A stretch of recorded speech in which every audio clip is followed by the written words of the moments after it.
Comrade Shankar Dutta বলেছেন এবং মানিকদা বলেছেন, আমাদের যে ইউরোপিয়ান যে যে চুক্তি হলো, এই চুক্তির ফলে যেমন আমরা কৃষক থাকবে, শুধু আমরা আমাদের দিক থেকে বলে দিচ্ছি বন মানে ধর্মঘট, সাধারণ ধর্মঘটের আওতার বাইরে যেগুলো থাকবে, হোটেল, তারপর মেডিসিন শপ, অ্যাম্বুলেন্স, বিয়ের গাড়ি এবং বিদ্যুৎ সরবরাহের সঙ্গে যুক্ত যারা, সংবাদপত্র, সংবাদ মাধ্যম ইত্যাদি, এবং পরীক্ষা যদি থাকে পরীক্ষাও সেখানে আমরা আওতার বাইরে দিয়ে দিচ্ছি। ফায়ার সার্ভিস বরাবরই বাইরে থেকে, এটা কখনো বন্ধের আওতায় থাকে না, এবং এই বিষয়গুলি বন্ধের আওতার বাইরে থাকবে। আপনাদের মাধ্যমে আমরা জনগণের কাছে আবেদন রাখবো, সমস্ত কিছু উপেক্ষা করে এই যে 12 তারিখের ধর্মঘট সেই ধর্মঘটে সামিল হয়ে রাজ্য সরকার, কেন্দ্রীয় সরকার যে নীতি নিয়েছে এই নীতির বিরুদ্ধে রুখে দাঁড়ান, সামনের দিকে এগিয়ে আসুন, এবং এটা আপনার ছেলে মেয়ের ভবিষ্যৎ, আপনার রাজ্যের ভবিষ্যৎ,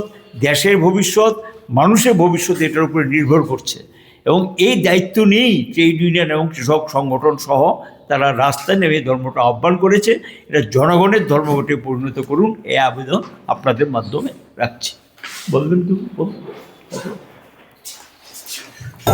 মাইর খাচ্ছে, সেই কৃষক আর নিজের বীজটা নিজে উৎপাদন রাখতে পারবে না, সে বীজটা কিনতে হবে, কর্পোরেট থেকে কিনতে হবে। এবং তার ফলে কি হবে, এই যে বীজটা হবে সে 1 বছরের জন্য বীজ হবে, সেই বীজটা তার কৃষকটা মার খাবে, এমনও তার উৎপাদন খরচটা বৃদ্ধি পাবে। কিন্তু আর বাইরে থেকে কৃষিপণ্য আসছে, তার ফলে আমাদের দেশের কৃষক কোথায় যাবে?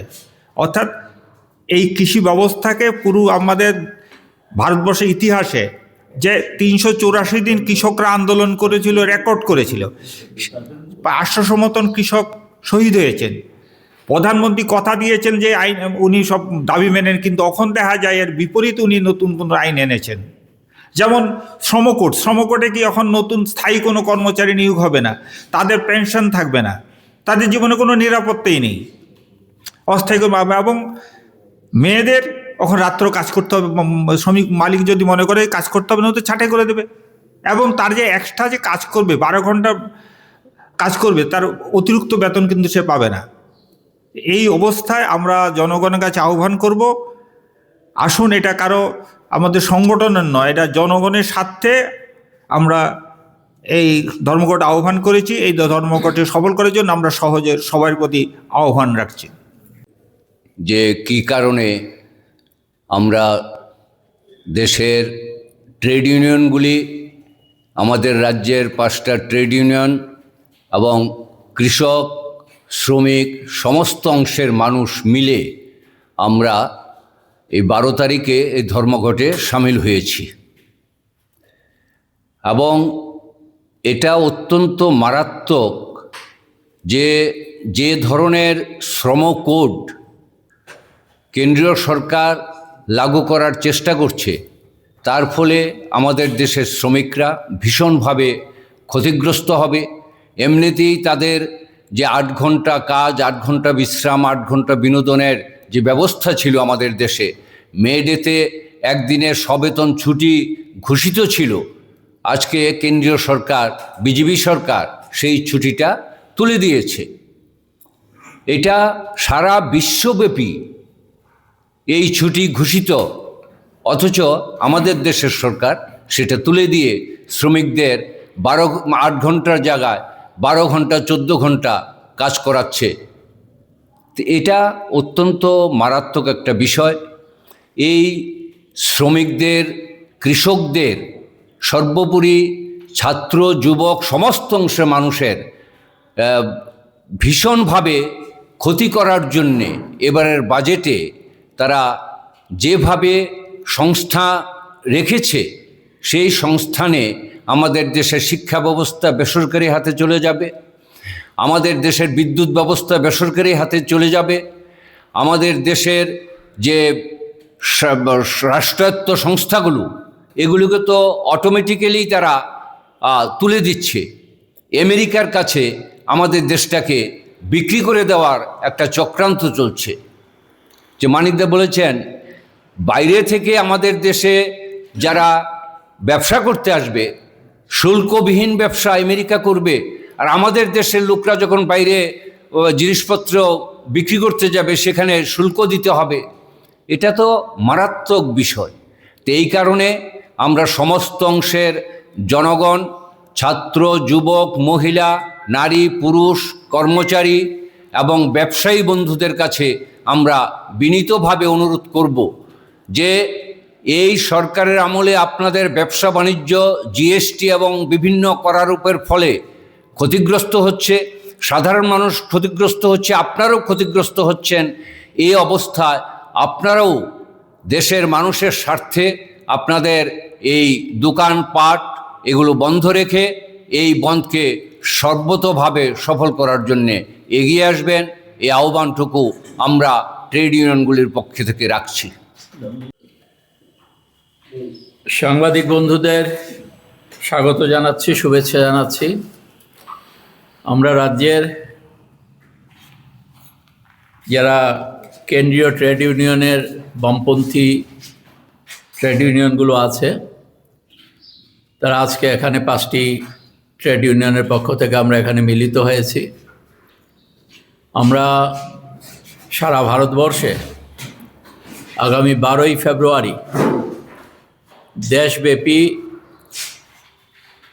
কেন্দ্রীয় ট্রেড ইউনিয়ন সমূহের পক্ষ থেকে সর্বভারতীয় ধর্মঘট আহ্বায়িত হয়েছে। এ সম্পর্কে আমাদের কিছু কথা এখানে তুলে ধরবার জন্যে আপনাদের আমরা আমন্ত্রণ জানিয়েছি। আপনারা সবাই জানেন যে আমাদের দেশের শ্রমিক এবং কৃষকরা তারাই হচ্ছে আমাদের দেশের দেশ গড়ার চাবিকাঠি। এই যারা দেশটাকে গড়ে তুলছেন তাদের জীবন আজকে ভারতবর্ষের বর্তমান কেন্দ্রীয় সরকারের শাসনে অতিষ্ঠ হয়ে গেছে, তাদের জীবন বিপন্ন হয়ে গেছে। এবং এই অবস্থায় দাঁড়িয়ে শ্রমজীবী মানুষ, কৃষিজীবী মানুষ তাদের জীবনকে বিপন্ন আরও বেশি করবার জন্যে কেন্দ্রীয় সরকার গত কয়েক মাস ধরে মারাত্মক তৎপরতায় তারা নিয়োজিত আছে। আমরা লক্ষ্য করছি যে 2019 সালে একটি শ্রম কোড করা হয়েছিল মজুরি সংক্রান্ত, এবং 2020 সালে আরও 3টি শ্রম কোড পাশ করানো হয়েছিল। এগুলো আইনে রূপান্তরিত হয়। 29টি শ্রম আইনকে নিয়ে একসাথে 4টি শ্রম কোড করা হয়।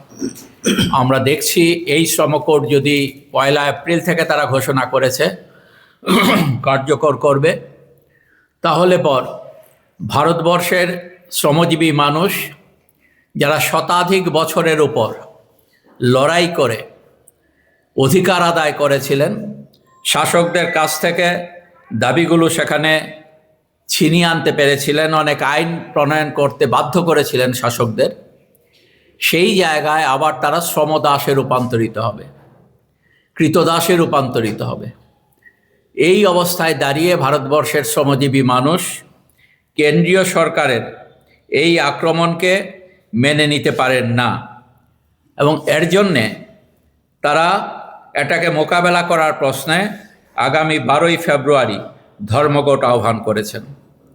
এই ধর্মঘটের প্রধান যে দাবিগুলো, এই প্রধান দাবিগুলোর মধ্যে আছে আমরা 4টি শ্রম কোড পুরোপুরি বাতিল করার দাবি জানাচ্ছি। আমরা তার পাশাপাশি নতুন করে আমাদের দেশের গ্রামীণ মানুষের কর্মসংস্থানের প্রশ্নে 2005 সালে Mahatma Gandhi national rural employment guarantee act বা সংক্ষেপে আমরা যাকে বলি MGNREGA, এই আইন বাতিল করে দেওয়া হয়েছে।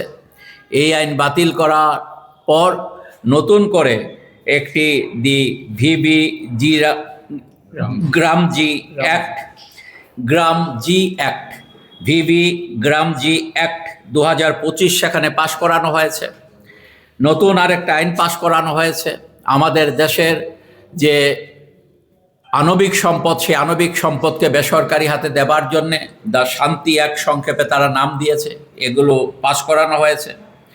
এবং পার্লামেন্টের সর্বশেষে যে ডিসেম্বর মাসে শীতকালীন অধিবেশন, এই অধিবেশনের মধ্যে কয়েকটি গুরুত্বপূর্ণ বিল এনেছে, গুরুত্বপূর্ণ তাদের দিক থেকে শোষণের ক্ষেত্রে আর দেশের মানুষের সর্বনাশের জন্যে। তার মধ্যে আছে দ্য ইলেকট্রিসিটি অ্যামেন্ডমেন্ট বিল 2025, सबकी सुरक्षा सबका बीमा बिल 2025, सीड्स बिल, बीज बिल 2025, विकसित भारत शिक्षा अधिष्ठान बिल 2025, এই সবগুলো বিল আনা হয়েছে আমাদের দেশের কৃষিক্ষেত্রকে ধ্বংস করে দেওয়ার জন্যে, বেসরকারি হাতে পুরো কৃষিক্ষেত্রকে তুলে দেওয়ার লক্ষ্যে।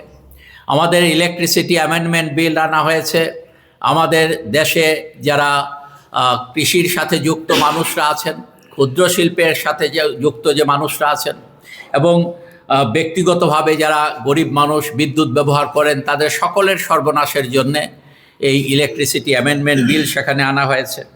এবং এই যে বিমা বিল আনা হয়েছে 100%, যে বিমা 5 কোটি টাকা দিয়ে 1956 সালে শুরু হয়েছিল আমাদের দেশের লাইফ ইন্স্যুরেন্স, আজকে কয়েক লক্ষ কোটি টাকা তার সম্পদ। এটা আমাদের দেশের কল্যাণের কাজে এই টাকাটা লাগে।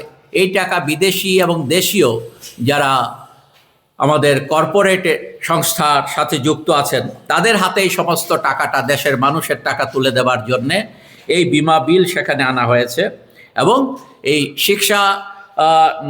শিক্ষার নামে যে বিল আনা হয়েছে 2025 সালের শীতকালীন অধিবেশনে, এই বিলগুলো যার মধ্য দিয়ে 2020 সালে যে নয়া শিক্ষানীতি সেখানে আনা হয়েছে, এই শিক্ষানীতিকে কার্যকর আরও ভালোভাবে করার জন্য পুরো উচ্চশিক্ষা ব্যবস্থাটাকে বেসরকারি হাতে তুলে দেওয়ার জন্যে উদ্যোগ গ্রহণ করা হয়েছে। এবং আপনারা দেখেছেন যে তারই প্রতিবাদে গতকাল সেখানে প্রতিবাদ সংগঠিত হয়েছিল আমাদের ভারতবর্ষের সবচাইতে গুরুত্বপূর্ণ একটা শিক্ষা প্রতিষ্ঠান জওহরলাল নেহরু বিশ্ববিদ্যালয়। সেখানের যারা নির্বাচিত পদাধিকারী, তাদেরকে সেখানে এই প্রতিষ্ঠান থেকে তাদেরকে বের করে দেওয়া হয়েছে। এইভাবে সারা দেশে যে আক্রমণ আজকে কেন্দ্রের সরকার নামিয়ে এনেছে, এই জায়গায় দাঁড়িয়ে আমরা মনে করছি যে এই আক্রমণের বিরুদ্ধে দেশের সকল মানুষ যদি এককাট্টা হয়ে মোকাবেলা না করেন, তিনি যে দল যেমতই হন না কেন, এতে সমস্ত জাতি ধর্ম বর্ণ নির্বিশেষে সমস্ত অংশের শ্রমের সাথে যুক্ত মানুষ, কৃষির সাথে যুক্ত মানুষ এবং অন্য যারা লেখাপড়ার সাথে যুক্ত আছেন, যারা কর্মসংস্থানের ক্ষেত্রে যারা আজকের দিনে কাজ চান, দেখেছেন আপনারা বাজেটে 2047 সালের টোপ সেখানে বেকারদের কাছে পাঠানো হয়েছে, ঝোলানো হয়েছে। আর বাস্তবে এক্ষুনি কোনো কিছু করার জন্য তারা কোনো উদ্যোগ গ্রহণ করছে না। এই জায়গায় দাঁড়িয়ে সমস্ত কিছু বেসরকারি হাতে তুলে দেওয়ার জন্যে, আমাদের রাষ্ট্রীয় সম্পদকে রক্ষা করার জন্যে, মানুষকে রক্ষা করার জন্যে আমরা এই 12ই ফেব্রুয়ারি ধর্মঘট আহ্বান করেছি। আমরা আপনাদের মাধ্যমে ত্রিপুরা সকল অংশের মানুষের কাছে আমরা এই আহ্বান রাখতে চাই যে এই ধর্মঘটকে সফল করার মধ্য দিয়ে আপনার যে প্রতিবাদের অধিকার, এই অধিকারকে নয়া ফেসিবাদী দৃষ্টিভঙ্গি নিয়ে কেড়ে নেবার যে উদ্যোগ আজকে একদিকে পার্লামেন্টের ভেতরে, অন্যদিকে পার্লামেন্টের বাইরে একের পর এক প্রতিদিন যে আক্রমণ নামিয়ে আনা হচ্ছে, এতে ঘরে যদি চুপ করে আমরা বসে থাকি তাহলে পর এই আক্রমণকে মোকাবেলা করা যাবে না। এই আক্রমণ মোকাবেলা করতে রাস্তায় নেমেই আমাদেরকে সেখানে এই আক্রমণ মোকাবেলা করতে হবে।